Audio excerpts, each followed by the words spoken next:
સમાચારમાં આગળ વધીએ। વડોદરાથી સમાચાર। બ્રિજ પર ફસાયેલા ટેન્કરને બહાર કઢાયું। 27 દિવસ બાદ ટેન્કર બહાર કાઢવામાં આવ્યું। ટેન્કર નીચે બ્લેક કલરના મરીન બલૂન મુકાયા। મરીન બલૂનમાં હવા ભરીને ટેન્કરને ઊંચું કરાયું અને બહાર કાઢવામાં આવ્યું। ગંભીરા બ્રિજ પર ફસાયેલી કેમિકલ ભરેલા ટેન્કરને ઉતારવા માટે પોરબંદરની વિશ્વકર્મા કંપનીના મરીન્સ ઇમરજન્સી રિસ્પોન્સની ટીમ દ્વારા ઓપરેશન હાથ ધરવામાં આવ્યું હતું।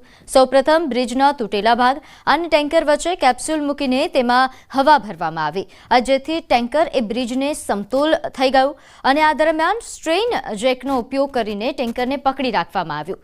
ત્યારબાદ કેબલથી ખેંચીને ટેન્કરને બહાર કાઢવામાં આવ્યું હતું। અંતે લાંબી ક્રેનની મદદથી ટેન્કરને બ્રિજના છેડે સુરક્ષિત રીતે લાવવામાં આવ્યું।